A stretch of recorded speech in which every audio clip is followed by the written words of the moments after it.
मैं पेन का मोशन कैसे कर रहा हूँ, मैं पेन का मोशन और इस मोबाइल का मोशन दोनों करूँगा वाई और एक्स में, मतलब ऐसे। लेकिन इसमें ऐसा नहीं दिखेगा। इसमें क्या दिखेगा आपको? वहाँ से क्या दिखा? आपको दिख रहा है कि पेन एक्स और वाई में मूव कर रहा है और मोबाइल भी एक्स वाई मूव कर रहा है। लेकिन जब मैं इसका वीडियो ऑन कर रहा हूँ और मैं इसके आँख से देख रहा हूँ तो क्या दिख रहा है? देखो क्या दिख रहा है। ऐसा लग रहा है कि पेन जस्ट उसके तरफ आ रहा है। ऐसा लग रहा है कि पेन उसकी तरफ आ रहा है, वो भी सिर्फ एक्स में, कोई एक्स वाई नहीं दिख रहा है। सीधा दिख रहा है कि पेन जो है मोबाइल को अप्रोच कर रहा है। ठीक है ना? देखो पेन जो क्या कर रहा है, मोबाइल को अप्रोच कर रहा है। ऐसा लग ही नहीं रहा कि पेन एक्स वाई मूव कर रहा है। देख लो। अब जो नेक्स्ट मेथड है ना, मेथड 2, ये मुझे आप लोगों को सिखाना है, क्योंकि ये मेथड बहुत डिफरेंट है और इसमें एक्चुअल कंसेप्ट छुपा है। इसका एक बेनिफिट ये है कि इस मेथड से आप किसी भी टाइप का दो बॉडी हो, कहीं से भी जा रहा हो, अगर आपस में मिल जाएगा ना, उससे उसका एक जनरल कंडीशन क्रिएट होगा कि हाँ ऐसे क्वेश्चन को बनाना है।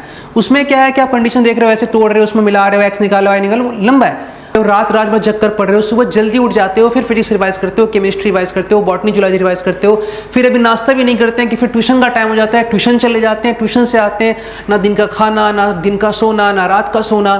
पूरा फोकस आपका बस एक ही बात में है, किसी तरह से इस बार नीट में सिलेक्शन हो जाए। फिर भी हर एक स्टूडेंट, जिसका सिलेक्शन हो या ना हो, हर एक स्टूडेंट के मन में ये एक सवाल खटक रहा है, क्या इस बार मेरा सिलेक्शन होगा? ये पहला सवाल आपके दिमाग में है। और इस चीज़ को सोच करके कुछ बच्चे डीमोटिवेट होते हैं और कुछ बच्चे मोटिवेट भी होते हैं। लेकिन फिर भी हर एक बच्चा जानना चाहता है क्या कुछ तरीका है सर जिससे कि अनुमान लगाया जा सके क्या इस बार मेरा सिलेक्शन का प्रोबेबिलिटी कितना ज़्यादा है। होता है ना, देखो कोई भी बता नहीं सकता एग्जैक्टली क्या, फ्यूचर तो भगवान के हाथ में और आपको मेहनत करना उसके दो चीज़ पर डिपेंड करता है। लेकिन कुछ प्रेडिक्शन होता है जो आप एनालिसिस करके अपने एक्सपीरियंस के तौर पे बच्चों को बता सकते हो। ठीक है ना? तो हम टीचर बच्चों को यहाँ पर अपने बैच में भी गाइड करते हैं, कई बार बताते हैं कि देखो तुम जिस तरह से अभी कर रहे हो इस तरह से सिलेक्शन नहीं होने वाला है। ये डीमोटिवेट करने के लिए नहीं होता है, बल्कि ये बताने के लिए होता है, एक संकेत होता है, आपको एक अलार्म होता है कि आप थोड़ा समझ जाओ जिस ट्रैक पे आप चल रहे हो, अगर ऐसे ही चलते रहोगे फिर तो सिलेक्शन मुश्किल हो जाएगा ना। अगर आपके सामने कोई मिरर नहीं रखेगा तो फिर तो आप क्या कर रहे हो, दिन रात मेहनत करे जा रहे हो और एट द एंड जब आपका रिजल्ट आया तो सोचे हो काश ऐसे गलती नहीं करके ऐसे कर ले होते तो मेरा इस बार सिलेक्शन हो जाता। तो स्टूडेंट्स, मैं हूं इसका सर और इम्पल्स IIT JEE NEET में आप सभी का स्वागत है। आपके इसी सवाल का जवाब देने के लिए आज मैंने ये वीडियो बनाया है। ये वीडियो काफ़ी इंटरेस्टिंग होगा और बहुत ही कम समय में मैंने इसको बनाया है। तो ये जो सवाल आपके मन में आ रहा है, इस सवाल के साथ दो तरह के बच्चे होते हैं। एक, जैसे ही मन में ये सवाल आएगा कि सिलेक्शन होगा कि नहीं होगा, वो बहुत डर से जाएंगे और इग्नोर कर देंगे, मतलब छोड़ रहने दो, देखते हैं क्या होगा, देखा जाएगा, जो भी होगा देखा जाएगा। ठीक है ना? ये एक होता है। तो जो बच्चे इस सवाल को अभी इग्नोर करते रहे, इसको जांचे परखे बिना समझे बिना, तो वापस ये प्रॉब्लम घूम के उनके पास फिर भूत बन के आएगा, उनको डराएगा और तब तक उनके पास उतना समय भी नहीं होगा कि वो संभल सके। लेकिन एक दूसरा बच्चा ये होगा, जब उनके मन में सवाल आएगा ये कि सिलेक्शन होगा कि नहीं होगा, वो डर जाएगा और इस डर को मन में बैठा लेगा और काफ़ी दिन तक सोचता रहेगा, डिप्रेस हो जाएगा। तो अब जो बच्चा डिप्रेस हो जा रहा है, कहीं ना कहीं उनका नीट के साथ एक डिफरेंट कनेक्शन है। वो हर हालत में नीट ही चाहते हैं। जो छोड़ दे रहा है वो घूमने फिरने लग रहा है, खाने पीने लग जा रहा है कि देखा जाएगा, चलो जो होगा होगा। उनका तो बोल सकते हो कि वो बस मिला तो ठीक, नहीं मिला तो भी ठीक। तो ये वीडियो उनके लिए नहीं है। ये वीडियो उनके लिए सच में एक ऐसा बच्चा जिसका दिमाग एक बात पे फिक्स हो गया है कि मुझे डॉक्टर बनना ही है। तो अब इसके लिए क्या करना है? देखो सीधा सा बात है, वो बच्चा जो डर गया है, पहला बात है कि आप लोगों को डरना बिल्कुल भी नहीं चाहिए। देखो मन में सवाल आया ना, तो चेक करते हैं, टेस्ट करते हैं। सर कैसे टेस्ट करेंगे? देखो टेस्ट करने का सबसे अच्छा उपाय तो टेस्ट है, इसलिए टीचर्स बताते हैं कि आप टेस्ट दीजिए। लेकिन सिर्फ टेस्ट दे देने से, टेस्ट सीरीज ज्वाइन कर लेने से अगर सिलेक्शन हो जाता तो फिर तो कोई बात ही नहीं है। सभी टेस्ट ज्वाइन करते हैं, सबका सिलेक्शन हो जाएगा। सिर्फ ऐसे टेस्ट नहीं करना है कि आप टेस्ट सीरीज में बैठ रहे हो और बैठ के टेस्ट दे रहे हो, आपका स्कोर हो रहा है नहीं हो रहा है। कई बच्चे तो ऐसे भी जिनका टेस्ट में बहुत अच्छा स्कोर हो रहा है फिर भी सिलेक्शन नहीं हो रहा है, और कई बच्चे ऐसे जिनका टेस्ट में उतना अच्छा स्कोर नहीं हो रहा था पर नीट के दिन अच्छा स्कोर हो गया। तो ये सब एक अलग बात है। टेस्ट दीजिए आप, लेकिन सबसे पहले खुद को टेस्ट कीजिए। टेस्ट देने से पहले टेस्ट कीजिए। अब टेस्ट कैसे करना है? सपोज आपके मन में कोई सवाल आया कि मेरा सिलेक्शन नहीं होगा, मुझे ऐसा लग रहा है, ऐसा सवाल आया, आप डर गए। तो आप देखिए आपके पास जो भी आप स्टडी कर रहे हो, कोई आपका एक्सपीरियंस बंदा है आपके आसपास। अब सबसे एक्सपीरियंस कौन होते हैं? आपके टीचर होते हैं। और यकीन जानिए आपके टीचर को बिल्कुल पता होता है कि आपका सिलेक्शन होगा कि नहीं होगा। हाँ, कुछ टीचर्स जानबूझ के बताना नहीं चाहते हैं कि एग्ज़ाम देखिए बच्चा खुद ही जान जाएगा, और कुछ टीचर जो क्लियर बताते हैं कि देखो ऐसे में तो ऐसे करोगे तो ऐसा होगा, ऐसे में ऐसे करोगे तो ऐसा होगा, इस तरह से कर रहे हो तो नहीं होगा, जो कि बिल्कुल सही भी है। और करना भी चाहिए समय रहते हैं। समय के ख़त्म होने के बाद आप ये काम नहीं कर सकते। 2 दिन पहले आ रहे हैं, आप किसी बच्चे से मिल रहे हैं कि आप उसको बोल रहे हैं कि आपका सिलेक्शन नहीं होगा, नहीं नहीं। ये चीज़ आपको, जब आप बच्चे का प्रिपरेशन चल रहा था तो ये अलार्म आपको पहले बजाना था ताकि बच्चा आराम से जगे, उठे और चीज़ों को प्रिपेयर कर सके। तो आइए आज मैं आप लोगों के साथ एक छोटा सा टेस्ट करता हूँ और मैं देखता हूँ कि आप लोगों का क्या प्रिपरेशन है। अब ऐसा कैसे करेंगे, मैं आपको एक छोटा सा क्वेश्चन दूंगा, क्वेश्चन देने के बाद मैं आपको दूंगा तो उसका सवाल आपसे बन जाए, और ये भी हो सकता है कि सवाल आपसे ना बने। अब जब सवाल बन जाएगा बच्चा बहुत कुछ हो जाएगा, यार मुझे लगता है सर पूछा था, सर ने बोला कि सिलेक्शन होगा कि नहीं होगा, उस पर क्वेश्चन दिया मैंने बना दिया, तो फिर तो लगता है कि ये तो अच्छा क्वेश्चन था, क्वेश्चन बन गया तो सिलेक्शन हो ही जाएगा।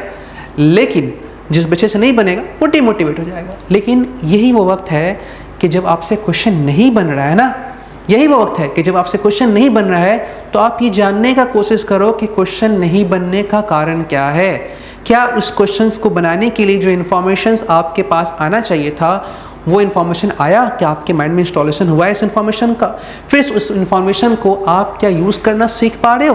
क्या एक ही क्वेश्चन बनाने के बाद सिर्फ वही क्वेश्चन बन रहा है या इस क्वेश्चन से दूसरा क्वेश्चन बन रहा है? अब ये जो चीज़ होता है कि एक क्वेश्चन को इस तरह टॉपिक, किसी भी टॉपिक को टीचर्स इस तरह से पढ़ाए कि वो टॉपिक पढ़ाने के बाद बच्चा को इस तरह से क्लियर हो कि वो क्वेश्चन बनाना नहीं, उसका उस टॉपिक का, उस कंसेप्ट का एप्लीकेशन सीख जाए। ठीक है ना? तो चलिए हम लोग आपको टेस्ट करते हैं और देखते हैं कि इस टेस्ट का जवाब कौन देता है और किस तरह से देता है। और आप जवाब ना दे पाओगे तो फिर मैं आपको क्या करूँगा, मैं टॉपिक को थोड़ा सा पढ़ाऊँगा और पढ़ा करके वापस मैं एक ऐसा क्वेश्चन दूंगा, फिर आपसे पूछूंगा देखो अब बनाओ ये क्वेश्चन बनता है कि नहीं। और अगर वापस आपसे बन गया तो आप यही समझना कि पहले बार इसलिए नहीं बना क्योंकि आपके पास वो इन्फॉर्मेशन आप तक पहुँचा ही नहीं था उस तरीके से, लेकिन दूसरी बार इसलिए बन गया कि वो इन्फॉर्मेशन आपको कंप्लीट तरीके से दिया गया है। ठीक है ना? चलो चेक करते हैं, मज़ा आएगा। वो ज़बरदस्त क्वेश्चन है जिसके थ्रू आप लोगों को भी टेस्ट किया जाएगा और बहुत ही अच्छा क्वेश्चन है। इसको मैं 2 मेथड से करूँगा और पहला मेथड जो है आपको सिंपल काइनेमेटिक्स सिखाएगा और दूसरा मेथड जो है बहुत ही इंपॉर्टेंट, मेरा मेन मकसद दूसरा मेथड ही समझाना है, लेकिन पहले मैं इसको एक मेथड से करूँगा क्योंकि सिंपल काइनेमेटिक्स का डील करना भी बहुत ज़रूरी है। और सेकेंड मेथड जो मैं बताऊँगा उससे इतना ज़बरदस्त कम टाइम में हर एक तरह का ऐसा मिलता जुलता प्रॉब्लम, बस उस ट्रिक को लगाइए क्वेश्चन एक बार में बन जाएगा, वो मुझे मेनली सिखाना है आप लोगों को। फिलहाल इस क्वेश्चन को मैं यहाँ से स्क्रीन के सामने से हट रहा हूँ, आप इसको स्क्रीनशॉट लो और 5 से 10 मिनट के अंदर में एक बार ट्राई करो बनाने का। नहीं बनता है या बनता है आप कमेंट में मैसेज करना कि आपका आंसर बना है या नहीं है, या फिर आंसर क्या आया है या आप कैसे सोच रहे थे उसके बारे में। ठीक है, उसके बाद मेरे सोल्यूशन का देखो, मैं हमेशा बच्चों को फोकस कराता हूँ कि न्यूमेरिकल प्रॉब्लम एग्जाम में चेंज हो जाएगा। आपको मुझे न्यूमेरिकल प्रॉब्लम बनाना नहीं सिखाना है, क्वेश्चंस के साथ डील करना सिखाना है। एक न्यूमेरिकल प्रॉब्लम बना लो फिर घूम के दूसरा आ जाएगा। ठीक है, तो चलो क्वेश्चन बना हो या ना बना हो इसको आप अच्छे से देखो, उसके बाद फिर वापस मैं ऐसा एक क्वेश्चन दूंगा जिससे टफ, जो कि एडवांस माया क्वेश्चन है, फिर पता चलेगा कि आपने इससे क्या सीखा और क्या नहीं सीखा। चलो स्टार्ट करते हैं। पता नहीं कौन से बच्चों का क्या आंसर आया है, आप लोग अपना आंसर जरूर कमेंट में डालना। चलो स्टार्ट करते हैं। देखो, पहले आपको फिजिक्स समझने के लिए एक नॉर्मल अंडरस्टैंडिंग होना चाहिए, मतलब कॉमन सेंस होना चाहिए कि क्या क्या हो सकता है। क्वेश्चन पहले पढ़ो अच्छा से आप। क्या 2 टावर है जिसमें एक टावर AB दूसरा टावर CD है, situated at distance small d, और इनके बीच का जो दूरी है उसको स्मॉल d दिखाया जा रहा है। उसको क्या दिखाया जा रहा है? स्मॉल d दिखाया जा रहा है। ठीक है, ये स्मॉल d इसको दिखाया जा रहा है। ठीक है, ये स्मॉल d है। ओके, ये बोल दिया। आगे क्या बोल रहा है? AB is 20 metre high and CD is 30 metre high, और AB CD दोनों टावर का हाइट दे दिया 20 मीटर और 30 मीटर हाइट दे दिया है। उसके बाद फिर क्या बोला है? An object of mass small m is thrown from the top of AB horizontally with velocity of 10 metre per second towards CD, simultaneously another object of mass 2m is thrown from the top CD at an angle of 60 degree to the horizontal towards the AB with the same initial velocity. Two objects move in the same plane, vertical plane, collide in mid-air and stick to each other. क्या question है? एक tower 20 metre का, एक tower 30 metre का, मैंने इसको भी मान लिया, इसको CD मान लिया। एक टावर AB से एक मास m को हॉरिजॉन्टली फेंका गया CD की तरफ, और टावर CD से एक मास 2m को, देखो मास डबल हो गया तो मैक्सिमम बच्चा बोलेगा कि मास से मतलब नहीं है क्योंकि kinematics does not depend on मास। ठीक है, काइनेमेटिक्स मास पर डिपेंड नहीं करेगा। आप सोच रहे हो कि इसके kinematics equation v equal to u plus at, v square plus 2s और s equal to ut plus half at square, यहाँ नहीं करेगा। लेकिन जहाँ पे मास है, जिस इक्वेशन में मास है, जैसे मोमेंटम में मास आता है, काइनेटिक एनर्जी मास आता है, वहाँ तो डिपेंड करेगा ना। ठीक है ना, तो मास पूरी तरह से यहाँ का एप्लीकेशन नहीं, ऐसा बोलना गलत होगा। देखो कि आप कौन सा टर्म्स देखने वाले, ये समझना बहुत जरूरी है। तो फिलहाल इसको u वेलोसिटी, दोनों का वेलोसिटी सेम है, दोनों को 10 दिया गया, मैंने फिलहाल इसको u मान लिया है, इसका वेलोसिटी भी u, इसका वेलोसिटी भी, दोनों को सेम वेलोसिटी से एक दूसरे की तरफ फेंक दिए और इसको ऊपर से 60 डिग्री एंगल बना के फेंके हैं, ठीक है, ये बताया आपको, जिसका मास 2m है। आगे क्या क्वेश्चन पूछता है, calculate the distance small d, आपको इस डिस्टेंस स्मॉल d फाइंड करना है, दो टावर के बीच का सेपरेशन, फिर फाइंड करना find the position where the object hit the ground, और दोनों मिलकर चूंकि चिपक गया टकराने के बाद, तो वो लोग कहाँ पे गिरेगा, ग्राउंड पे कहाँ पे गिरेगा, पोजीशन बताना है। तो नॉर्मल कॉमन सेंस क्या होगा, देखो क्योंकि मैंने ये लाइन एक ड्रॉ किया, देखो ये रेड लाइन, क्योंकि आप जब इसको यू से फेंकोगे तो ये ग्रेविटी की वजह से नीचे जाएगा और वो ऊपर से नीचे आएगा, इसका मतलब ये हो गया कोलिजन जो होने वाला है वो इस रेड लाइन के नीचे होने वाला है, ठीक है ना। तो नॉर्मल इसका अगर मान लेते हैं, इसका एक ट्रेजेक्ट्री हम बनाते हैं कि सपोज ये एक ट्रेजेक्ट्री यहाँ पर ये है और उसका ट्रेजेक्ट्री हम मान लेते हैं कि ये है, ठीक है, और मान लो कि ये वो जगह है जहाँ पे इनका कोलिजन हुआ। अब ये अगर कोलिजन यहाँ पर हो रहा है तो जितने समय में ये बॉल ए यहाँ पहुँचा होगा, ठीक उतने समय में बॉल बी भी यहाँ, बॉल है जो 2m जो उसको भी यहाँ पहुँच होगा सेम टाइम में, है ना। अब ऐसा कब हो सकता है, ऐसा कब हो सकता है, तो देखो इसका मतलब साफ है कि ऊपर वाला बॉल थोड़ा फास्ट आ रहा है ताकि इतना एक्स्ट्रा डिस्टेंस जो वो कवर करके वापस फिर ये कवर किया होगा ना। तो सेम टाइम में जब बॉल ए यहाँ पहुँचा होगा तो वो ऊपर से इतना नीचे आया होगा, ये डिस्टेंस तो वो कवर किया ही होगा, इतना एक्स्ट्रा कवर किया होगा। अब ये एक्स्ट्रा कितना है तो देख लो वो 10 मीटर है, उसको 30/20 करोगे तो ये हाइट आपका आ जाएगा 10 मीटर, इतना एक्स्ट्रा कवर करना होगा। इसीलिए इसके पास पहले से वाई में एक वेलोसिटी है, तुम देखो इसके पास वाई में इनिशियल वेलोसिटी नहीं था, लेकिन इसके पास वाई में एक इनिशियल वेलोसिटी है। आप अगर इसके वेलोसिटी को रिवॉल्व करोगे तो ये आएगा u sin 60, ठीक है, वेर u आपका 10 है, मैं u के टर्म में सॉल्व कर रहा हूँ, क्यों मैं बताऊंगा आगे, और ये आएगा आपका u cos 60, है ना। लेकिन इसके पास बेचारा सिर्फ x कंपोनेंट था, y कंपोनेंट था इनिशियली इसके पास दो कंपोनेंट है, एक u cos 60 और एक u sin 60, ठीक है, जहाँ थीटा है वहाँ cos, जाना ही वहाँ पे sin, और इसके पास इनिशियल y में 0 है, सिर्फ x में है, ठीक है, ये हो गया और यहाँ पे कोलिजन हो गया। तो मैं मान लेता हूँ ऐसे कि इस पूरे कहानी में जो यहाँ पे टाइम आपको क्या लगा, t लगा, और इस पॉइंट को थोड़ी देर के लिए मैं कुछ नाम दे देता हूँ, चलो इसको मैं p नाम दे देता हूँ, ठीक है, p नाम दे देता हूँ। अब ये जो लेवल है, इस लेवल को मैं फिर से एक चीज़ ऐसे ड्रॉ कर रहा हूँ, ठीक है, ये ऐसे ड्रॉ कर, रेड लाइन से अगेन मैं ड्रॉ कर रहा हूँ, ठीक है। तो देखो पार्टिकल ए जब यहाँ से यहाँ आया या पार्टिकल स्मॉल एम जब यहाँ से यहाँ आया तो वो एक साथ दो काम कर रहा है, वो इतना y भी कवर किया, इतना x भी कवर करा, ठीक है, दोनों कवर करा। तो दोनों x y हम लोग निकालते हैं, तो चलो एक काम करते हैं, निकाला जाए इसको, कितना कवर करा, x में कितना कवर करा। तो x में इनिशियल वेलोसिटी क्या है u, और वो कांस्टेंट है क्योंकि ग्रेविटी जो होगा, ग्रेविटी वो नीचे है, y में है, वो u को ना बढ़ा सकता है ना घटा सकता है क्योंकि 90 डिग्री है। किसी को बढ़ाने के लिए एक्सेलरेशन उसके अलाउ होना चाहिए और घटाने के लिए उसके अगेंस्ट होना चाहिए, लेकिन ये जो g आपका y में दिख रहा है, इसका कोई भी कंपोनेंट ना तो x में है, इसलिए ना उसको बढ़ाएगा ना घटाएगा। एक पोर्टल में भी आप पढ़ चुके हो कि x में मोशन यूनिफॉर्म मोशन होने वाला है। तो मैं थोड़ा देर के लिए मान लेता हूँ कि जो दूरी है यहाँ पे, इसको मैं थोड़ा देर के लिए मान लेता हूँ x1, ठीक है ना। ये x1 कौन कवर कर रहा है, ये वाला बॉल, और साथ में ये जो हाइट है मैं इसको मान लेता हूँ थोड़ा देर के लिए y1। अब ये x1 y1 दोनों हम लोगों को फाइंड करना है। तो पहले बात करते हैं फॉर मास m के लिए, फॉर मास स्मॉल m के लिए, ठीक है, स्मॉल m के लिए लिखो x के लिए x1 क्या होगा, इस square UT plus half a t square, इस की जगह x1 u मतलब कि कहाँ, क्योंकि अगर आप जनरल इक्वेशन लिखते हो, आप क्या लिखते हो, is equal to u t plus half a t square, is equal to u t plus half a t square. मैं एक एक बात को ध्यान देके कर रहा हूँ, x और सब कुछ x में। तो जब आप यहाँ से यहाँ आए तो x में कितना है, x में आप डिस्टेंस कवर किए या डिस्प्लेसमेंट कवर किए x1, ux मतलब कि इनिशियल वेलोसिटी अलोंग x, मैंने सबके नीचे x इसलिए लिखा है ताकि आपको दिमाग में बात रहे कि आप इसको x एक्सिस के लिए यूज़ कर रहे हो। तो x में इनिशियल क्या था, u था, ठीक है, ओके। टाइम यहाँ से यहाँ तक आने में कितना टाइम लगा, t सेकेंड, उतनी देर में आपने कवर किया x1, और एक्सेलरेशन x में होता नहीं हो, क्या हो गया, 0 हो गया। तो ये आपने क्या फाइंड कर लिया, x फाइंड कर लिया, आपका इक्वेशन नंबर 1 हो गया। सीखो, आता है फिर भी सीखो, मैं बहुत कुछ सिखाऊंगा इस चीज़ के अंदर में आपको। इसका सेकंड मेथड बहुत ज़बरदस्त होगा, उस पर भी हम लोग ध्यान देंगे, ठीक है। अब ये हो गया, अब y1 कितना होगा, तो फिर से s इक्वल टू यूज़ करेंगे, s equal to u t plus half a t square use करेंगे, हम लोग करेंगे इसको। लेकिन अब हम लोग यूज़ करेंगे y और y। जब यहाँ से यहाँ आए तो y में कितना है, y में आप आए y1, इनिशियल y में कुछ वेलोसिटी नहीं था, बस ये हाफ एक्सेलरेशन y में ग्रेविटी है और टाइम t। जितनी देर में आप यहाँ आए उतनी देर में y नीचे उतरे और x आगे गया, है ना। तो सेम टाइम ये काम हो रहा है। तो ये इक्वेशन आपका आ गया y1 इक्वल टू आ गया हाफ g t स्क्वायर, ठीक है। चलो ये आपका हो गया, ये आप निकाल लिया, ठीक है, पहला मास के लिए। उसी तरह आप दूसरा मास के लिए निकालोगे कि दूसरा मास का क्या कहानी चल रहा है, ठीक है। तो चलो निकाला जाए, निकालते हैं इसको। सेकेंड मास के लिए फॉर मास 2m, वापस x के लिए यूज़ करोगे, उसका x ये है ना, चलो इसको मान लेते हैं x2,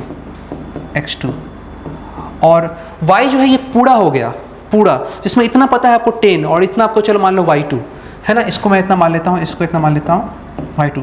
तो टोटल कितना कवर किया वो, जब यहाँ से यहाँ आया तो x में कितना कवर किया, x2।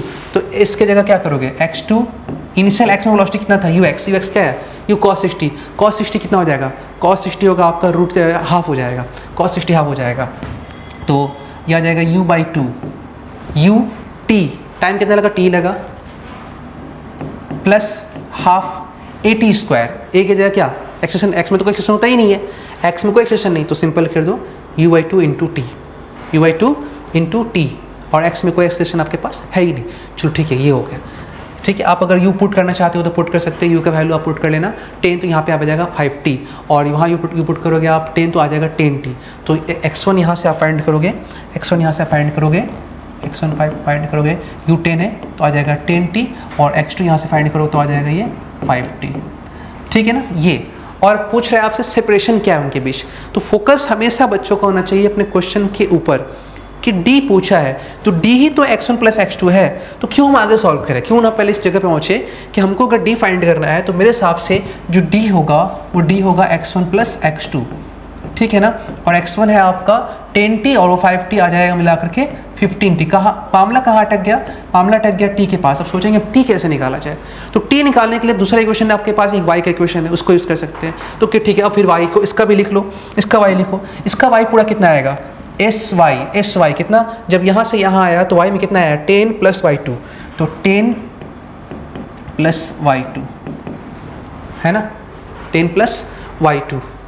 ठीक है, वो कोई दिक्कत तो नहीं है। ये कितना है, ये आपका पूरा है 20, ये है 30, तो ये हो जाएगा 10 प्लस y2। ठीक है, 10 प्लस y2 हो गया।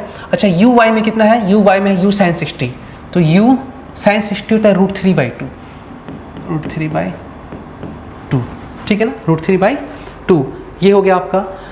अब t कितना, जितने टाइम में यहाँ पहुँचा ये भी यहाँ पहुँचा, सबका टाइम सेम है, जितने टाइम में इसका xy कवर हुआ उसी टाइम में इसका भी xy कवर हुआ, सब सेम टाइम में हो रहा है ना, तो टाइम क्या हो गया फिर से t और plus half gt square, half gt square. ठीक है ना बच्चा, अब आप काम करो, यहाँ पर कुछ चीज़ को इक्वेट कर सकते हो। जैसे देखो यहाँ पर आपको एक चीज़ दिखाई दे रहा है कि ये जो हाइट है ये y1 और ये y2, गौर करो मेरे बच्चा बात, यह इतना हाइट आया, इतना वो एक्स्ट्रा 10 आया, तो ये जो जिसको हम लोग y2 बोल रहे हैं एक्चुअली वो तो y1 के बराबर है, इतना आया एक्स्ट्रा, इतना ये भी जाना पड़ा है ना, तो ये तो इतना 10 तो उतना आपको पता है, तो y2 की जगह पे आप इसको क्या y1 लिख सकते हो, तो 10 y2 की जगह आप लिखोगे y1, और ये आपका half gt square, half gt square, ये u√3/2 into T plus half gt square, ये टर्म कट गया आपका, टर्म कट गया, तो यहाँ से आपका टाइम फटाफट आ जाएगा, टाइम इज इक्वल टू ये 10 और ये u भी 10 है, ये भी 10 कट जाएगा, हाँ टाइम आ जाएगा 2/√3, 2/√3, ये आपका टाइम आ गया सेकेंड, 2/√3 सेकेंड। क्योंकि यहाँ से अगर कुछ बच्चा बोलता हो कैसे काट दिए उसको, तो प्लस माइनस में था, तो आप देख रहे हो ना, सिंपल कहानी है, इसको आप लिख सकते हो, 10 is equal to 10/2√3 into t, 10 cancel, तो t is equal to 2/√3 second आ गया। अब वो चीज़ आप वहाँ पुट करोगे टी का वैल्यू, तो टी का वैल्यू पुट करते ही डी निकल जाएगा, 15 इंटू टी की जगह आप पुट कर लोगे 2/√3, ठीक है ना, 5 तिहाई 15 होता है, तो 5 3 जा 15 इंटू 2 डिवाइड बाई √3, 3/√3 आपका √3 हो जाएगा, तो ये आ जाएगा 10√3 मीटर आंसर, 10√3 मीटर जो आपका क्या हो गया, इसका आंसर हो गया। इतना डिस्टेंस पे उनका सेपरेशन है, ये आपको मिल गया, ठीक है ना। चलो आगे देखते हैं, नेक्स्ट क्वेश्चन हमारा है इसके अंदर, find the position where the object hit the ground. Question में एक बात यहाँ पे ध्यान देना, the two object move same plane vertically collide in mid air and stick to each other. जब टकराया था ये लोग तो आपस में चिपक गया था, मतलब कि जब दोनों बॉल टकराया तो ये m और 2m दोनों मिला करके एक बॉल बन गया, दोनों बॉल मिला करके ये 2m मिला कर एक बॉल बन गया, कितना का, 3m का। अब दोनों चिपक गया है, तो चिपकने के बाद एक साथ हो जाएगा, दोनों एक साथ मूव करेगा। अब टकराने के बाद इसके पास x का वेलोसिटी भी होगा, y का वेलोसिटी भी होगा, तो आगे भी जाएगा नीचे भी जाएगा। अगर इधर होगा x तो आगे भी जाएगा नीचे भी जाएगा, लेकिन टकराने के बाद अगर x नहीं होगा तो y और y भी नहीं, कुछ भी नहीं होगा। एक तो ग्रेविटी तो है, वो तो नीचे खींचेगा ही उसको, है ना। तो अब ये सवाल जो सेकेंड वाला जो क्वेश्चन है ना इसका, ये बहुत इंपॉर्टेंट है कि क्योंकि ये law of conservation of momentum को फॉलो कर रहा है कि अब बच्चा बॉल किधर जाएगा और उसका वेलोसिटी क्या होगा। तो हम लोग कोलिजन में बच्चों को पढ़ाते हैं कि जब भी कोई बॉल टकराने के बाद किधर जाएगा तो आप पहले देखो टकराने के बाद वेलोसिटी क्या है, टकराने के बाद जो वेलोसिटी होगा वो उधर ही जाएगा, ठीक है ना। तो आप एक काम करो, लॉ ऑफ कंजर्वेशन, क्योंकि इनका कोलिजन आपस में हो रहा है, बाहर का कोई फोर्स कोलिजन नहीं, फोर्स तो आपस में किसी भी तरह कोलिजन हो, इलास्टिक कोलिजन हो, इनइलास्टिक कोलिजन, हम लोग पढ़े हैं इस चीज़ को, चाहे कैसा भी कोलिजन हो कि कोलिजन के वक्त ये आ रहा है आ रहा है आ रहा है आ रहा है, एक्शन ये रिएक्शन, चाहे जैसा भी कोलिजन हो, एक्शन रिएक्शन आपस में सेम है। इस पे इसने फोर्स इस पे लगाया, इसने फोर्स इस पे लगाया, जब दोनों फोर्स एक साथ मिलाएंगे तो कैंसिल आउट, क्योंकि इसका फोर्स इधर इसका फोर्स इधर है, दोनों को एक साथ देखोगे तो नेट फोर्स क्या हो जाएगा, कैंसिल आउट। तो किसी भी टाइप का कोलिजन हो नेट फोर्स कैंसिल आउट हो जाता है। जब नेट फोर्स नहीं होगा, सेकंड लॉ के अकॉर्डिंग, न्यूटन सेकंड लॉ, जब किसी पे नेट फोर्स नहीं होगा तो जिधर आप फोर्स दिखा रहे हो नहीं है उधर ही मोमेंटम कंजर्व होगा, जिधर फोर्स होगा उधर मोमेंटम कंजर्व नहीं होगा, ठीक है। ओके, अब आइए कि ये जब बॉल आपस में टकराने आ रहे हैं तो टकराने का मामला किसकी वजह से, किसकी वजह से बॉल टकरा गए। आप बताओ, अगर मैं इससे इसका यू छीन लूँ और इससे इसका यू cos 60 छीन लूँ तो ये जीरो वेलोसिटी से नीचे ड्रॉप कर जाएगा और ये यू sin 60 से नीचे ड्रॉप कर जाएगा, चुपचाप नीचे चला जाएगा। कभी कोलिजन हो सकता है? कभी कोलिजन नहीं हो सकता है। तो कोलिजन होने का मेन कारण क्या होगा? कोई इनको सामना सामने लेकर के आए, अरे भाई क्या ये कोलाइड कर सकता है? नहीं। ये कर, हाँ ये कर सकता है, ये कर सकता है, नहीं ये भी कर सकता है, क्योंकि इसके जब ऐसे आ रहे हैं इसके पास दो कंपोनेंट है एक्स और वाई, तो दोनों के पास ऐसा कंपोनेंट, ये दोनों कंपोनेंट इसको नीचे लाएगा और ये दोनों आपस में टकराने के लिए सामने लाएगा। तो जब तक एक दूसरे को अप्रोच नहीं करेगा तब तक कोलिजन नहीं हो सकता है, समझ बात ना। तो इसके कोलिजन के लिए जो मेनली रिस्पॉन्सिबल है वो ये दो वेलोसिटी है। पहला आपका वेलोसिटी है u cos 60 इसका और इसका u, अगर ये दोनों नहीं होता तो कोलिजन नहीं होता। और ये दोनों वेलोसिटी लगातार कांस्टेंट है कि उस पर ऊपर कोई ग्रेविटी नहीं एक्ट कर रहा है। तो आप समझो, थोड़ा बात को देखो ऐसे, ये जो बॉल है, ये जो बॉल जिसको मैं दिखा रहा हूँ, सेकंड क्वेश्चन में सॉल्व कर रहा हूँ, बी नंबर में सॉल्व कर रहा हूँ, ए नंबर हो चुका है हम लोग का सॉल्व, ए नंबर हम लोग सॉल्व कर चुके हैं, ठीक है। ए यहाँ का सॉल्व कर आंसर वहाँ निकाल दे। बी नंबर में इस बॉल और बात करें तो दूसरा वाला बॉल जो है वो 2m है, दूसरा जो बॉल है 2m है, ठीक है। अब मैं x में देख रहा हूँ, y में नहीं। क्यों सर y में क्यों नहीं देख रहे? क्योंकि x में कोई फोर्स नहीं है, y में तो फोर्स है, y में तो फोर्स है, क्लियर ना। तो उस चीज़ को हम समझेंगे, y में फोर्स है mg, और अगर y में फोर्स होगा तो y में मोमेंटम कंजर्व नहीं होगा, ठीक है ना। इसलिए कंजर्वेशन मोमेंटम x में लगा रहे हैं। तो ये जो लाइन आप देख रहे हो x वाला एक्सिस, इस लाइन में कोई फोर्स नहीं है, इसलिए यहाँ मोमेंटम क्या होगा, कंजर्व होगा, ठीक है ना। इसमें मोमेंटम क्या होगा, कंजर्व, क्योंकि यहाँ पे कोई फोर्स नहीं है, ठीक है। अच्छा, अब इसका मोमेंटम क्या था बिफोर कोलिजन और आफ्टर कोलिजन? ये दोनों पास आएगा, देखो देखो देखो, ये दोनों पास आएगा, ये भी पास आएगा। जितना भी पास आ रहा, इसके पास आने से इसके वेलोसिटी में कोई चेंजेस नहीं हो रहा है, क्योंकि वह एक्स में कोई वेलोसिटी है नहीं। तो आप ऐसे दिखाओ या ऐसे दिखाओ, इस जगह दिखाओ, दोनों जगह वेलोसिटी सेम दिखाओगे। तो पहला वाला जो है कोलिजन के पहले इसका मास m और इसका वेलोसिटी क्या था, u था, u मतलब 10 था, ठीक है। और ये इधर था मोमेंटम, और इसका मोमेंटम इधर था, इसका मास 2m था और इसका u था आपका u cos 60, u मतलब हो गया आपका 10, cos 60 हो गया हाफ, तो cos 60 हाफ मतलब 10 भाई में जाके 5 हो गया, ठीक है। और आप देख रहे हो 10m, इसका हो गया 10m राइट साइड और इसका आ गया 5 to 10m लेफ्ट साइड, दोनों का 10m ही है। मतलब कि बिफोर कोलिजन ही अगर आप इसका देख रहे हो तो 10m, इसका देख रहे हो, दोनों को एक साथ बना के देखो, दोनों को एक फ्रेम में देखो, तो इसके अंदर क्या दिखेगा आपको? अगर आप सिर्फ इस फ्रेम में देख रहे हो भाई, इसमें देख रहे हो तो इसमें क्या मिल रहा है आपको, 10m। इसमें आप देख रहे हो तो इसमें क्या मिल रहा है, 10m, सिर्फ 10m। लेकिन अगर आप इसमें देख रहे हो, इस फ्रेम में देख रहे हो, दोनों एक साथ देख रहे हो, तो 10m ग्रीन बॉक्स में आपको क्या मिलेगा? ग्रीन बॉक्स में आपको कुछ भी नहीं मिलेगा।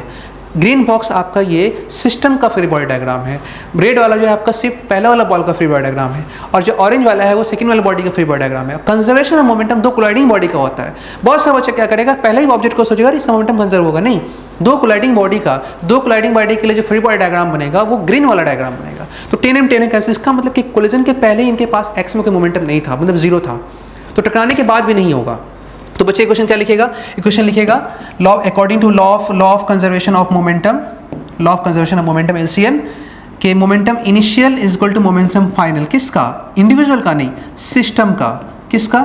सिस्टम का लिखो। चलो पहले सिस्टम का क्या था, इसका 10m, डायरेक्शन क्या हो गया, प्लस आई कैप, इसका प्लस 10m माइनस 10 आई कैप, ये हो गया बिफोर कोलिजन, और आफ्टर कोलिजन क्या हो जाएगा, आफ्टर कोलिजन दोनों मास मिला के एक ही मास हो गया, एक ही मास क्या हो गया 3m, और उसका वेलोसिटी बाग टकराने के बाद कहाँ, x में, y में नहीं, सब कहाँ पर देख रहे हो x में, ठीक है। और इसका डायरेक्शन जो कि वेक्टर को लेके सॉल्व करें ना, तो ये देखिए तो 0 आ गया, तो 3mvx भी क्या आ गया 0 आ गया, तो vx भी क्या आ गया 0 आ गया। vx क्या है, दोनों का वेलोसिटी टकराने के बाद, तो दोनों का वेलोसिटी टकराने के पहले 0, क्योंकि दोनों का मोमेंटम टकराने के पहले 0 था, तो दोनों का मोमेंटम टकराने के बाद भी 0 होगा x में, इसका मतलब x में कोई वेलोसिटी नहीं होगा। अब इनके पास x में कोई वेलोसिटी नहीं होगा, तो ना तो ये दायां जाएगा ना तो बायां जाएगा। अब y में तो कुछ ना कुछ वेलोसिटी होगा ही, क्योंकि ये भी y में कुछ वेलोसिटी लेकर के आया था, ये भी y में कुछ लेकर के आया था, क्योंकि y में कोलिजन नहीं हो रहा है, तो y के वेलोसिटी में कोई फर्क नहीं, टकराएगा, चिपक जाएगा, दोनों जुड़ जाएगा, और दोनों जुड़ के वेलोसिटी को इंक्रीज करना स्टार्ट करेगा। लेकिन सवाल ये नहीं है कि टकराने के बाद इसका y में वेलोसिटी क्या है, सवाल ये कहाँ गिरेगा। तो ये दाएं ना जाएगा, बाएं ना जाएगा, तो चुपचाप सीधा नीचे गिरेगा तो इधर ही, चाहे जिस स्पीड से गिरे।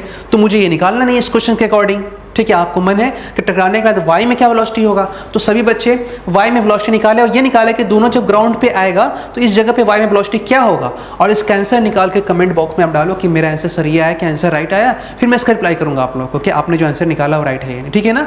तो वो आप निकाला, फिलहाल गिरेगा तो नीचे ही, तो अब जब गिरेगा नीचे ही तो जो x1 कोऑर्डिनेट था x1 कोऑर्डिनेट सेम ही हो गया, तो जब गिरेगा यहाँ पर तो ये क्या होगा बच्चा, ये दूरी होगा आपका x1 यहाँ से, और यहाँ से क्या हो जाएगा x2, तो ये तो वापस सेम ही आ गया। तो कहाँ गिरा, तो AB टावर से कितनी दूरी पे, क्योंकि x1 का वैल्यू निकाले 10t, और 10t कितना है, t आपका 2/√3 है ना।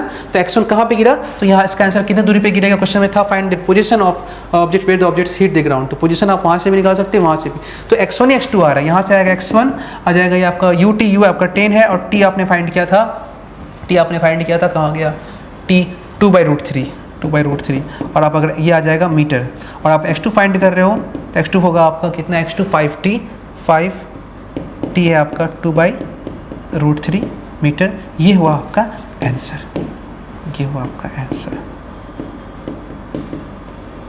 ठीक है ना, बात समझ गया। तो ऐसे करके हम लोग इस क्वेश्चन को डील करते हैं, लेकिन ये जो मेथड है ये काफ़ी लेंदी है और ज़्यादा समय भी कंज्यूम कर रहा है। अगर क्वेश्चन को डिफरेंट तरीके से बनाया जाए, क्वेश्चन को चेंज कर दिया जाए, तो हम लोग बच्चों को एक टेक्निक सिखाते हैं रिलेटिव वेलोसिटी का कंसेप्ट से, है ना, जो कि बहुत इंपॉर्टेंट है। उससे क्वेश्चन को जिस तरीके से घुमा दो, वहाँ से फेंको जाकर टकरा गया, कहीं से फेंको जाकर टकरा, बस किसी तरह दो चीज़ टकरा जा रहा है। तो हम लोग को मेन सीखना है कि जब दो बॉडी कोलाइड करेगा, कंडीशन क्या है इसका, पहचानना भी तो ज़रूरी है कि कोलिजन हो रहा है कि नहीं होना है ना, ये समझना जरूरी है, ठीक है। तो उसको हम लोग सेकंड मेथड से करेंगे। ओके, ट्राई करते हैं पहले इसको आप नोट करो, फिर सेकंड मेथड से ट्राई करेंगे।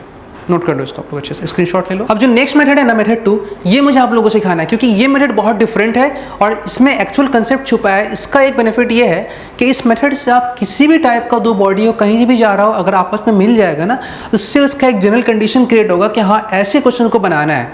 उसमें क्या है कि आप कंडीशन देख रहे हो, ऐसे तोड़ रहे हो, उसमें मिला रहे हो, एक्स निकालो, वाई निकालो, लंबा है।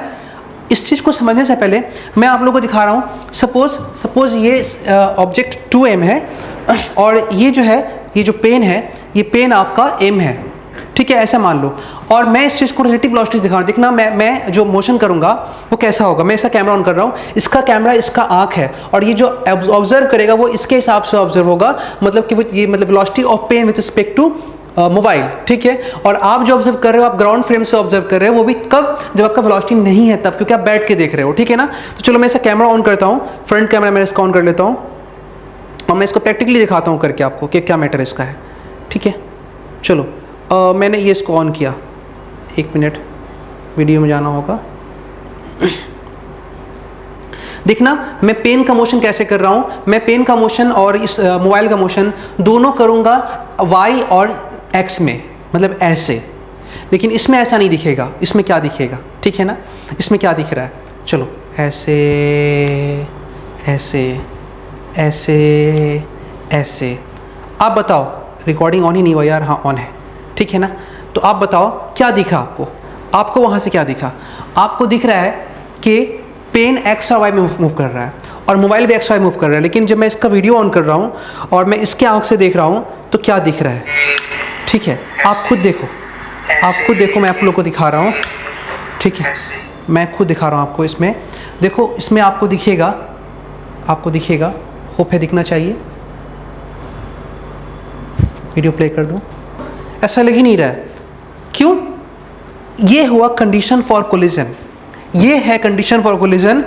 इस तरह के क्वेश्चन के अंदर में ऑब्जेक्ट कहीं भी मूव कर रहा होता है, जब दो बॉडी कोलाइड करने जाता है ना, तो उसको लगता है वो उसकी तरफ सीधा आ रहा है और इसको लगता है कि वो उसकी तरफ सीधा आ रहा है। दोनों एक दूसरे, क्योंकि पेन के पास, मेरे पास कोई कैमरा का ऑप्शन नहीं है, अदरवाइज पेन में भी अगर यहाँ पे मेरे पास दो मोबाइल होता, दोनों कैसे मूव कराते, तो इस कैमरा में दिखता है कि ये मोबाइल सीधा उसकी तरफ आ रहा है और इस कैमरा में दिख रहा है कि ये मोबाइल सीधा उसकी तरफ आ रहा है। मतलब कि दोनों को लीनियर अप्रोच दिखता है।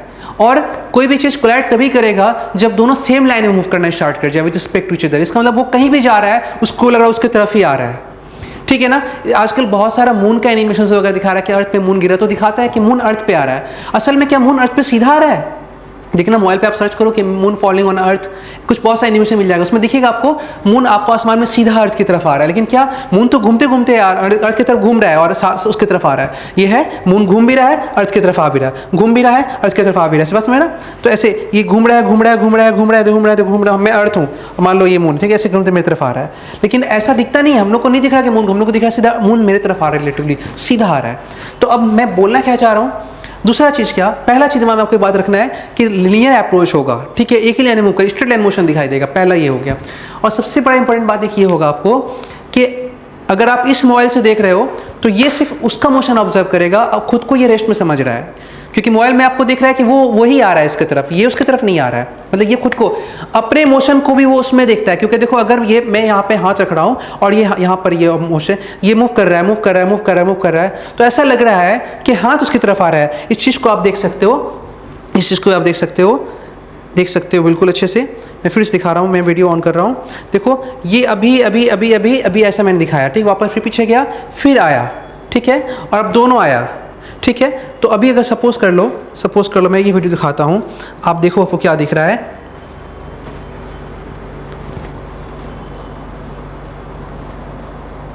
आपको क्या दिख रहा है, क्या लग रहा है कि मोबाइल पेन की तरफ मूव कर रहा है या पेन मोबाइल की तरफ मूव कर रहा है ना। तो आपको ऐसा लग रहा है कि पेन जो है मोबाइल की तरफ मूव कर रहा है ना, ऐसा लग रहा है कि पेन जो है मोबाइल की तरफ मूव कर रहा है, या फिर मेरा हाथ जो है वो मोबाइल की तरफ, ऐसा लग नहीं रहा कि मोबाइल हाथ की तरफ मूव कर रहा है, वैसा लग रहा है कि हाथ मोबाइल की तरफ मूव कर रहा है। मतलब कि जो ऑब्जर्व करता है रिलेटिव मोशन के वक्त में, वो खुद को रेस्ट मान लेता है और अपने मोशन को सामने वाले में ट्रांसफर करके देखता है। मतलब कि इस चीज़ को मैं अगर सबसे सिंपल कर दूँ तो अभी क्या करना था ना, बॉल जो है, सर ये वाला बॉल है, ये वाला बॉल, इसको मैं डिफरेंट कलर्स दिखा देता हूँ। सब ये 2m है, ये 2m है, और ये वाला जो बॉल है ये स्मॉल m है, ठीक है, ये स्मॉल m है। तो अगर ये दोनों टकरा रहा है, क्योंकि पिछले टॉपिक में हम लोग कर चुके हैं इस चीज़ को कि कोलिजन हो रहा है। कोलिजन होने का मतलब है कि स्टार्टिंग से ही इसको लगेगा कि ये उसकी तरफ आ रहा है, मतलब कुछ ऐसा, देखो ऐसा लगेगा कि ये उसकी तरफ आ रहा है स्टार्टिंग से ही, और जब तक कोलाइड ना हो जाए तब तक उसको यही लगता रहेगा कि उसकी तरफ आ रहा है। असल में मोशन कुछ और है। देखो इसको ऐसा लग रहा है कि ये जो येलो लाइन आप देख रहे हो, ये डायग्राम हो गया विद रिस्पेक्ट टू ए, ये डायग्राम मैं बना रहा हूँ विद रिस्पेक्ट टू ए, और उसको लगेगा क्या बच्चा कि ए उसकी तरफ आ रहा है। दोनों किया जा सकता है, दोनों किया जा सकता है, जो अच्छा लगे आप कर सकते हो, ठीक है ना। उसको लगेगा कि ये उसकी तरफ आ रहा है, ठीक है, मैं कुछ अलग कर दूँ, हाँ चलो ठीक है, दोनों आप कर सकते हो। और आपके ऊपर डिपेंड करता है कि आप कहाँ से सॉल्व करना चाहते हो, ए रिस्पेक्ट टू बी सॉल्व करना चाहते हो। अगर बॉल का मैं नाम थोड़ा देर के लिए ए और बी कर दूँ तो अच्छा लगेगा थोड़ा करने में सॉल्व, ठीक है ना। तो चलो मैं इसका नाम स्मॉल ए कर दे रहा हूँ और इसका नाम स्मॉल बी कर दे रहा हूँ, थोड़ा कन्फ्यूजन दूर हो जाएगा। ए रिस्पेक्ट टू बी करना चाहते हो या बी रिस्पेक्ट टू ए करना चाहते हो, जो भी करो। ये हुआ बी रिस्पेक्ट टू ए को लग रहा है कि वो उसकी तरफ आ रहा है, और इसका हो गया ए रिस्पेक्ट टू बी को लग रहा है कि ए उसकी तरफ आ रहा है। कोई प्रोजेक्टाइल एक्स वाई कुछ नहीं, सिर्फ और सिर्फ स्ट्रेट लाइन दिखेगा। अच्छा ठीक है, एक बात और समझो, मैं इस टॉपिक के अंदर मैं आपको ऐसा चीज़ सिखाऊंगा और एडवांस लेवल का एक प्रॉब्लम दूंगा, फिर आप बना के आप उसका आंसर भेजना कि सर इस टॉपिक को करने के बाद आप मेरे से आंसर बनाए, ठीक है। सुनो एक बात अच्छा से समझो। अब क्या हो रहा है कि अगर ये भी 10 से मूव कर रहा है, ये भी 10 से, तो इसको लगेगा वो रेस्ट में, इसको लगेगा वो रेस्ट में है। रिलेटिव टर्म में क्या होता है, सेम कंपोनेंट कैंसिल आउट हो जाता है और अपोजिट वाला ऐड हो जाता है, ठीक है ना। तो अभी देखो, अभी अगर बात करें तो रियलिटी में ए के पास देखो क्या क्या है, ए के पास क्या क्या है, एक मिनट सॉरी, ए के पास क्या क्या है और बी के पास, अरे यार पेन क्यों सिलेक्ट हो जा रहा है, हाँ ए के पास क्या क्या है और बी के पास, इसको स्मॉल मैंने बी लिखा है, और बी के पास क्या क्या है। तो इसके पास ग्रेविटी नीचे है ए के पास, और बॉल बी जो है उसके पास भी ग्रेविटी नीचे है, ठीक है, ग्रेविटी कहाँ है, नीचे है। तो ग्रेविटी दोनों के ऊपर सेम एक्ट हो रहा है। दोनों पे से और सेम डायरेक्शन में एक्ट हो रहा है, तो ए को लगेगा बी के ऊपर कोई ग्रेविटी एक्ट नहीं कर रहा है और बी को लगेगा ए के ऊपर कोई ग्रेविटी एक्ट नहीं कर रहा है। देखो एक्स में तो कोई एक्सेलरेशन था ही नहीं, अब बच गया वाई में जो एक्सेलरेशन था, चूंकि दोनों पे है तो रिलेटिव टर्म में अगर आप देखोगे दोनों के ऊपर कोई ग्रेविटी एक्ट नहीं कर रहा है, मतलब कि ये ग्रेविटी, तभी तो बी को लग रहा है सीधा आ रहा है, नहीं तो ऐसा कैसे दिख सकता है, क्योंकि उसके रिस्पेक्ट में ग्रेविटी कैंसिल आउट हो जा रहा है। तो ये दोनों ग्रेविटी जो हो जा रहा है बच्चा, ये क्या हो जा रहा है, कैंसिल आउट, मतलब कि ए और बी पे कोई एक्सेलरेशन नहीं है वाई एक्सिस में, और एक्स में भी नहीं है। अब एक्स में भी नहीं होगा, वाई में भी नहीं होगा, तो इसका मतलब क्या, मोशन कैसा हो गया, यूनिफॉर्म मोशन। इसका मतलब एक बहुत इंपॉर्टेंट पॉइंट ये हो गया कि velocity of A respect to B वो यूनिफॉर्म होगा, यूनिफॉर्म होगा, ठीक है। और velocity of B respect to A वो भी क्या होगा, यूनिफॉर्म होगा। यूनिफॉर्म होने का मतलब होता है वेलोसिटी नहीं बदलेगा, और नहीं बदलने का दो मतलब होता है, क्योंकि वेलोसिटी वेक्टर क्वांटिटी है, ना मैग्नीट्यूड बदलेगा और ना ही डायरेक्शन बदलेगा, ना मैग्नीट्यूड बदलेगा और ना ही डायरेक्शन बदलेगा। बच्चा इस बात को समझ जाओ। इसका मतलब ये हो गया, इस बॉक्स में आप क्या देख रहे हो, रिलेटिव मोशन जब आप देख रहे हो यहाँ पर, तो वेलोसिटी का मैग्नीट्यूड, वेलोसिटी का मैग्नीट्यूड और डायरेक्शन दोनों का दोनों ही क्या दिखाई देगा, कांस्टेंट नज़र आएगा, सेम नज़र आएगा, चेंज नहीं होगा। कांस्टेंट मतलब नो चेंज, नो चेंज, कोई भी बदलेगा नहीं। बच्चा समझ गया बात, दिमाग में बैठ गई चीज़। चलो ठीक है, अब हम बात करते हैं पूरे मुद्दे पे आते हैं। तो इसके अंदर हम लोग कंक्लूजन क्या निकाले कि जब कोलिजन होगा, कोलिजन होगा, तो पहला काम आपको ये करना है कि दोनों में से आप कोई एक फिक्स कर लो। मैंने ए को फिक्स कर लिया था। क्वेश्चन में कभी बार डेटा ऐसा दिया होता है कि इसको करने से ज़्यादा आसान होगा, उसको करने से टफ होगा, तो डेटा भी देख सकते हो। तो किसी भी एक के रिस्पेक्ट में आपको सॉल्व करना है, और आपको जिसके रिस्पेक्ट में देखोगे उसको रेस्ट मान लोगे। तो क्या लिखेंगे हम, टूटा फाटा हिंदी लिख दे रहे हैं, जिसके रिस्पेक्ट में देखोगे, रिस्पेक्ट में देखोगे वो खुद को रेस्ट मान लेगा, मैं सिखा रहा हूँ चीज़ को, ठीक है। तो चलो मैंने फिलहाल अभी क्या किया कि ए को मुझे एक रिस्पेक्ट में देखना है, मैंने ए को रेस्ट में मान लिया। चलो ठीक है, एक क्वेश्चन मान लिया, तो मैं पर्पल लाइन को हटा दे रहा हूँ, क्योंकि पर्पल लाइन से मेरा कोई मतलब नहीं, क्योंकि मैं येलो लाइन पे फोकस करने वाला हूँ। अब वो ऐसे आ रहा, तो इसको लगेगा कि जो बी है सीधा उसकी तरफ आ रहा, कोलाइड कर गया, हालांकि वो इधर जा रहा है, ये इधर जा रहा है, लेकिन उसको ऐसा लगेगा सीधा ही आ रहा है, ठीक है। तो अब उसके बाद फिर दूसरा पार्ट क्या होगा, जिसको आप रेस्ट मान लोगे उसके रिस्पेक्ट में सॉल्व करोगे, ठीक है ना। जिसको रेस्ट मान लोगे उसके रिस्पेक्ट में सॉल्व, जिसके रिस्पेक्ट में देखोगे, ठीक है, जिसके रिस्पेक्ट में सॉल्व करोगे, जिसके रिस्पेक्ट में सॉल्व करोगे उसका इक्वेशन लिखो,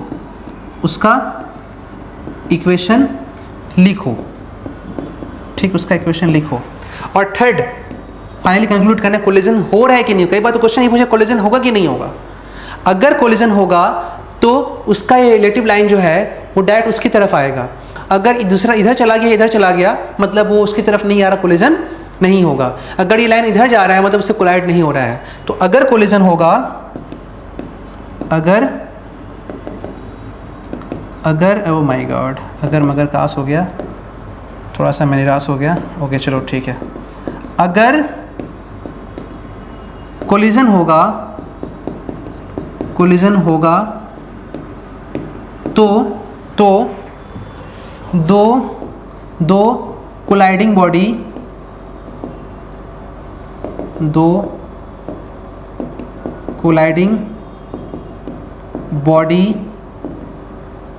बॉडीज सेम लाइन में होगा, ठीक है ना। यही इसका मेन कंसेप्ट है। तो फिलहाल आप अभी, चूंकि इस क्वेश्चन में मुझे मालूम है कोलिजन हो गया है, इसलिए मैंने ऐसा सीधा लाइन बना दिया है। अदरवाइज ये लाइन आप फाइंड करोगे, उसके बाद कहानी सॉल्व होगा। क्या करना है, मैंने एक रिस्पेक्ट सॉल्व करना है, तो लिखूंगा velocity of A respect to B, और इसको बोलते हैं ए को दिख रहा है बी का वेलोसिटी, और ए को बी का वेलोसिटी जो भी दिख रहा है वो सही नहीं दिख रहा है। असल में तो बी इधर जा रहा है ना, असल में तो बी बेचारा इधर जा रहा है, लेकिन दिख रहा है ये।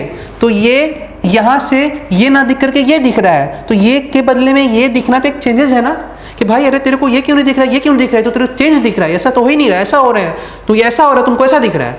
तो ये एक चेंज है, वो चेंज होकर दिख रहा है, ऐसा नहीं दिख रहा है। इसीलिए रिलेटिव वेलोसिटी एक चेंज वाला टर्म है, इसलिए इसको बोलते हैं वेलोसिटी a माइनस v। इन दोनों के बीच ये चेंज होकर दिख रहा है, उन दोनों के बीच ये क्या है, डिफरेंस है जो दिख रहा है, ठीक है। इसको चेंज लिखोगे।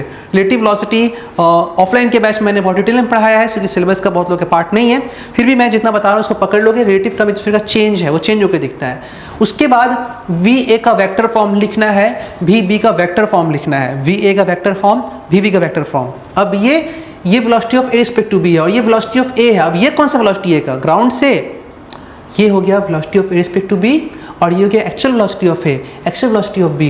एक्चुअल वेलोसिटी मतलब ग्राउंड से जो है, तो ग्राउंड से तो मेरे को पता था कि ए का वेलोसिटी क्या है, ए का वेलोसिटी क्या है, तो चलो लिखते हैं बगल में, लिखते हैं बगल में। चलो आ जाओ भाई, लिखा जाए, थोड़ा सा पेन का थिकनेस में लिखा। चलो वेलोसिटी ऑफ ए बाहर से क्या दिख रहा है आपको, वेलोसिटी ऑफ ए दिख रहा है, सीधा फेंका था आपने उसको, सीधा, इसको मैंने यू लिखा, डायरेक्शन के हिसाब से आई कैप हो जाएगा ऐसे, तो u i cap, u i cap. Okay sir, velocity of B क्या दिखेगा, वेलोसिटी ऑफ बी आपने जब फेंका था तो दो था इसके पास, एक x था, दूसरा y था, ये u था हम लोगों का, दोनों का u सेम था, और ये 60 एंगल दिया हुआ था, है ना, ये 60 एंगल दिया हुआ था। देखो ये येलो वाला एंगल 60 नहीं है, वो उस चक्कर में वो रियल एंगल, ठीक है ना, येलो वाला एंगल 60 नहीं है सर, वो चक्कर मत पड़ जाना, ठीक है। देखो मैं थोड़ा सा इसका एरो बड़ा कर रहा हूँ, ठीक है, ये इधर, ओ माय गॉड, ये तो कुछ ज़्यादा ही हो गया लफड़ा, ये इधर और ये इधर, ठीक है ना। और पहले एंगल क्या दिया था, 60 दिया था क्वेश्चन में, क्या देख लेते हैं, हॉरिजॉन्टल से ऊपर से 60 था, सॉरी, ठीक है ना। और रिजल्टेंट वेलोसिटी कुछ इधर था, और ये 60 था, है ना, ये, और ये u था। ये जो रेड वाला है ग्राउंड से आप देख रहे हो, येलो वाला तो ये देख रहा है, उसको दिख रहा है ऐसा, तो ये वाला दोनों एंगल सेम नहीं होगा सर, दोनों अलग होगा। रियलिटी में कुछ भी चीज़ बदल होकर दिखता है, रियलिटी में ये था, उसको कुछ ऐसा दिख रहा है, ठीक है ना।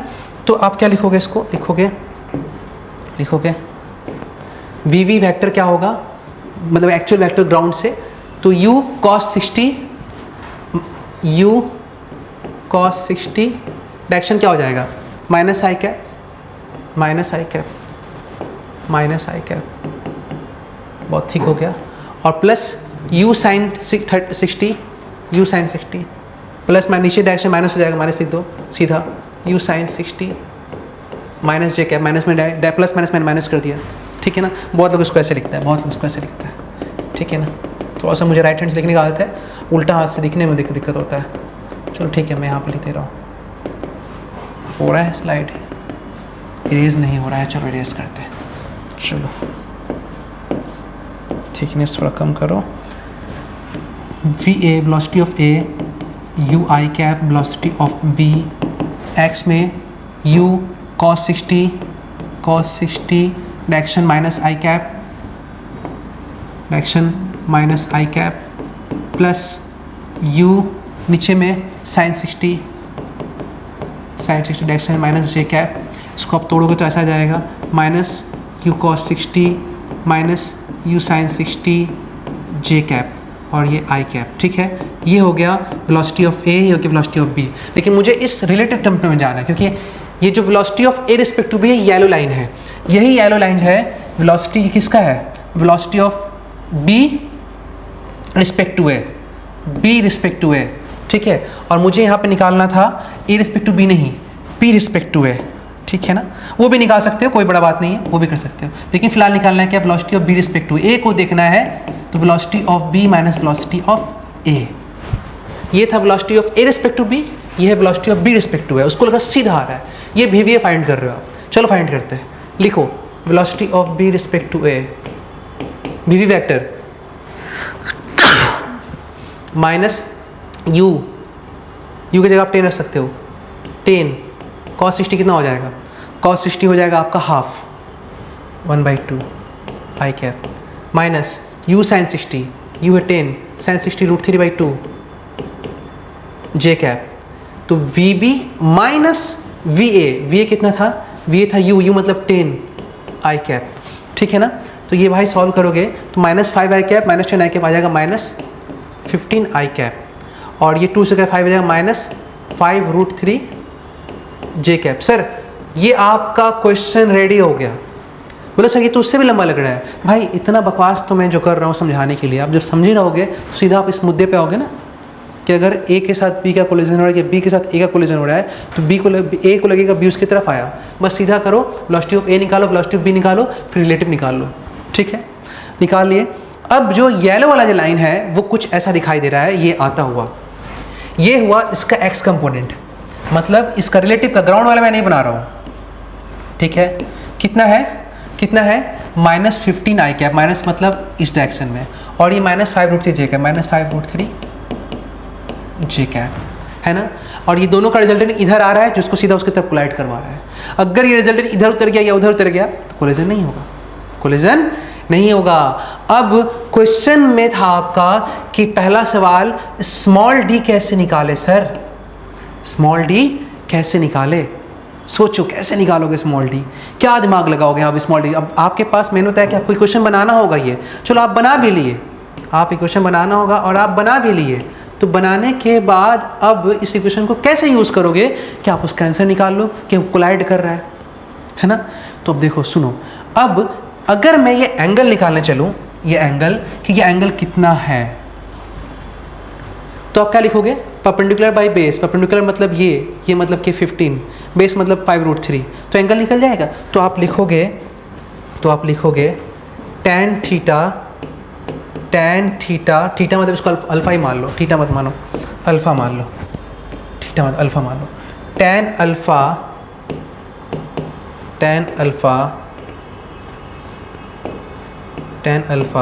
परपेंडिकुलर बाय बेस, परपेंडिकुलर मतलब कौन आ जाएगा, एक्स वाला कंपोनेंट, बेस में कौन है, वाई वाला कंपोनेंट, एक्स वाला कंपोनेंट कितना है 15, माइनस को मैं नहीं ले रहा हूँ, माइनस मतलब वो उधर है और ये नीचे मुझे आँख से दिख रहा है, अंधा नहीं हूँ, ठीक। तो ये आ गया 5√3, 5 5 3 15, 3/√3 इक्वल टू √3, अच्छा सर √3, tan का √3 कब होता है 60 पे, देयर अल्फा कितना आया, अल्फा आया 60 नीचे से, ग्राउंड से 60 ऊपर से दिख रहा है हमको ये बॉल, और नीचे से 30 दिख रहा होगा, और बी रिलेट ए के रिस्पेक्ट में ऊपर से 30 है नीचे से 60, क्योंकि ये 60 आया ना, तो ये 60 को देखिए वो 30 होगा। पास में रिलेटिव में एंगल चेंज हो जा रहा है, बाहर से जो दिख रहा है इसको वो नहीं दिख रहा है, क्योंकि जो मोबाइल में दिख रहा था वो आप लोगों को नहीं दिख रहा था, जो मोबाइल में, और जो आप लोगों को दिख रहा है मोबाइल में नहीं दिख रहा था, है ना। तो इसको लग रहा है वो सीधा उसकी तरफ आ रहा है ना, सीधा उसकी तरफ आ रहा है।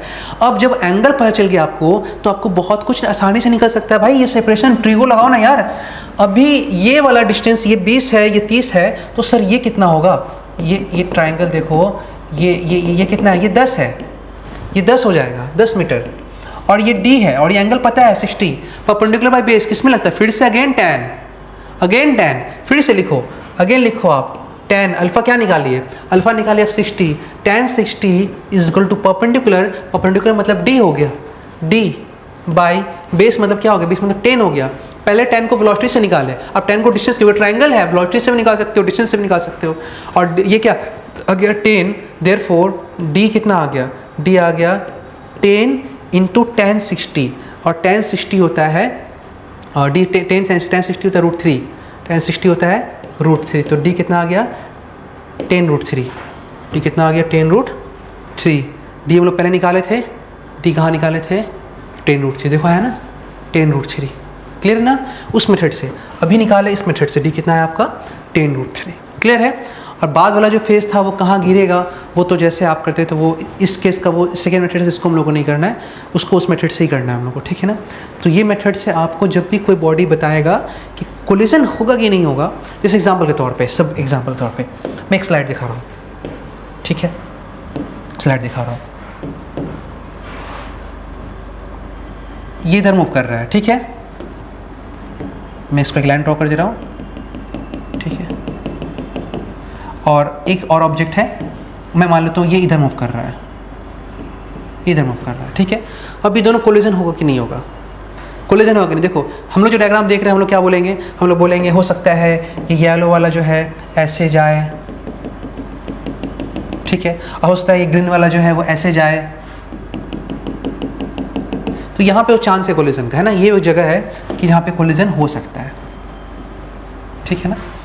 तो ये जो आप देख रहे हो ग्राउंड से देख रहे हो, अगर आप रिलेटिव से करोगे तो आप लिखोगे सिंपल कि ये वाला बंदा है 1 और ये वाला बंदा है 2, अगर इनमें कोलिजन कभी भी अगर हुआ होगा तो वेलोसिटी ऑफ 1 शुरू से ही वेलोसिटी ऑफ 1 रिस्पेक्ट टू 2 इधर रहा होगा और वेलोसिटी ऑफ 2 रिस्पेक्ट टू 1 इधर रहा होगा, तो ही कोलिजन होगा। अगर आप सीधा ये वेक्टर निकाल लो और ये वेक्टर सीधा x में आ गया, ये वेक्टर सीधा x में आ गया, मतलब टुवर्ड उसकी तरफ आ गया, तो कोलिजन होगा, अदरवाइज कोलिजन नहीं हो सकता है। तो अगर मान लो आप ये वेक्टर आप निकाले, ये भी वेलोसिटी 1 रिस्पेक्ट टू 2 निकालिए, 2 रिस्पेक्ट टू 1 निकाले, और वो देख रहे वो ऐसा ना करके वो ऐसा आ गया और ये यहाँ बैठा है, वो उधर जा रहा है, कैसे कोलिजन होगा? मतलब कोलिजन नहीं होगा। या फिर ये देख रहा है कि वो उधर जा रहा है, जो देखेगा वो खुद को रेस्ट मान लेगा, तो कोलिजन नहीं होगा। ये देख रहा है कि वो इधर आ रहा है, कोलिजन होगा, और या ये देख रहा है कि वो इधर आ रहा है, तो कोलिजन होगा। सिंपल कंक्लूजन है कि उसको सीधा एक लाइन से मिला दो, अगर उस लाइन में एक दूसरे के रिस्पेक्ट वाला वेलोसिटी उस लाइन में आया तो कोलिजन होगा, लाइन में नहीं आया तो कोलिजन नहीं होगा। चलो, अब आप हमको उम्मीद है कि ये चीज़ समझ चुके हैं अच्छे से। एक क्वेश्चन मैं और दूंगा, उसके बाद दे करके आप लोगों को चेक करूंगा कि उसका आपका आंसर आता है कि नहीं। उस क्वेश्चन को अच्छे से घर पर ट्राई करोगे और वो फिर वापस मैं आपको अगले लेक्चर में उस क्वेश्चन को भी डिस्कस करने वाला हूँ। और आप एकदम, मैं आपको बताऊँगा, जब भी कोई क्वेश्चन ना बने, फट से बच्चा क्या करता है, कुछ सोल्यूशन उठा लेता है, देखने लगता है। नहीं, पहले सामने से बनाओ, 5-6 बार ट्राई करो, छोड़ दो, दिमाग में 2-4 दिन घूमने ना दो उसको। उसके बारे में तुम बहुत कुछ सोचोगे, बहुत कुछ समझोगे, परेशान होगे, ठीक है, तो बहुत कुछ गलत सोचोगे वो, या फिर बाद में जब आंसर पता चलेगा तो वो गलत क्यों आया था। तो मैं मेरे नेक्स्ट वीडियो आने तक इस लेक्चर को एक बार देख करके एक बार क्वेश्चन ट्राई करो। बना क्वेश्चन अगर तो ठीक, और अगर नहीं बना तो भी याद रखना, आप लोग उसको खुद से ट्राई करते रहो जब तक सॉल्यूशन नहीं आता है। नींद में सोने से पहले सोचते रहो ऐसा क्यों हुआ, ऐसा क्यों हुआ। बहुत ज़्यादा टाइम नहीं देना है, बस थोड़ा इन्वॉल्व होना इसके साथ, बाकी तुम अपना काम करते रहो, ठीक है ना। और जब सॉल्यूशन आएगा तो फिर इस चीज़ को देखना, ठीक है। चलो, ताकि तब तक दिमाग में वो चीज़ रहे। मैं क्वेश्चन लिख देता हूँ आप लोग को, ये रहा वो 2 क्वेश्चन जिसको मैंने आपको एज अ होमवर्क दिया है। आप दोनों क्वेश्चन अच्छे से रीड करो, दोनों क्वेश्चन ट्राई करो। ट्राई करने के बाद अगर क्वेश्चन नहीं बनेगा, उसके बाद फिर मेरे वीडियो को सोल्यूशन देखना, ठीक है। एक क्वेश्चन ये है और एक क्वेश्चन ये है। ये 2002 एडवांस में आ चुका है और इसके में ए और बी 2 क्वेश्चन है। मैंने बी का आंसर लिखा, ए का नहीं लिखा, क्योंकि एक आंसर लिखने से बच्चा ऐसे समझ जाएगा, ठीक है। तो मेन जो मेरा मकसद था टॉपिक को समझाना। अगर बाई चांस ऐसा हो कि क्वेश्चन 1 करके अगर आप लोग नहीं भी सीख पाए होगे, तो इसको 2 क्वेश्चन्स को अगर मैं कराऊंगा तो और जो थोड़ा बहुत बाकी जो आप लोग माइंड में हिट नहीं कर रहे वो हिट करेगा और सीख जाओगे, ठीक है। तो मैं ऐसा ही क्वेश्चंस को आपको डाल के आपको एवरीडे प्रैक्टिस कराऊंगा। हर दिन आपको कम से कम मैं 3 क्वेश्चन प्रैक्टिस करने के लिए दूंगा आपको, और हर 3 क्वेश्चन को प्रैक्टिस करने के बाद आप फिर अगले 3 को प्रैक्टिस करेंगे। ऐसे करके अगर आपके हाथ में थोड़ा देर के लिए, अगर मान लीजिए आप अगर 6 महीने में ऐसे प्रैक्टिस करते हैं, क्योंकि अक्टूबर, नवंबर, दिसंबर, जनवरी, फरवरी, मार्च, अप्रैल, ठीक है, मैं अप्रैल छोड़ देता हूँ, 6 महीने में कंसिडर करता हूँ, ठीक है। 6 मंथ में लगातार आप हर दिन 3 क्वेश्चन करेंगे ना, 3 क्वेश्चन के हिसाब से 30 दिन में हो जाता है आपका 90 क्वेश्चन, ठीक है ना, 90 क्वेश्चन। और 90 क्वेश्चन में आपका ऐसा 6 बार मल्टीप्लाई कर दीजिए। 1 महीना में आप 90 क्वेश्चन कर रहे हैं तो आपका 6 मंथ में हो जाएगा आपका 540 क्वेश्चन, ठीक है ना, 540 क्वेश्चन हो जाएगा। जो कि 540 क्वेश्चंस का मतलब मैं ऐसे क्वेश्चंस को कराऊंगा कि एक क्वेश्चन करने का मतलब उस वैसा आपका 10-15 क्वेश्चन बन जाएगा। तो 540 क्वेश्चन ना 5400 क्वेश्चन के आसपास के बराबर होगा। मैं इसको 10 टाइम में 10 टाइम्स कर दे रहा हूँ, ठीक है ना। 5400 को 540 को 10 टाइम मतलब 5400, ठीक है ना। तो ये मेरा मेन कंसेप्ट है, इसीलिए चैनल को सब्सक्राइब कर लीजिए और हर वीडियो को अच्छे से एंजॉय कीजिए। सीखने का मोटिव रखिए, माइंड सेट आप जैसा रखेंगे बिल्कुल वैसा ही होगा। और अगर ये वीडियो आपको अच्छा लग रहा है तो अपने दोस्तों में शेयर कीजिए। वीडियो में अगर देखने के बाद आप कमेंट करते हैं तो उससे मुझे पता चलता है कि बच्चे हमारे साथ जुड़े हुए हैं। इससे हमारा एनर्जी बनता है कि हम जो डाल रहे हैं किसी का फ़ायदा हो रहा है, ठीक है। तो कमेंट करना नहीं भूलिएगा, कमेंट जरूर कीजिएगा। वीडियो के बारे में कैसा लग रहा है, कुछ अगर सुझाव है वो सुझाव भी दीजिएगा। तो मिलते हैं अपने अगले लेक्चर में, तब तक के लिए गुड नाइट, अच्छे से पढ़ते रहिएगा।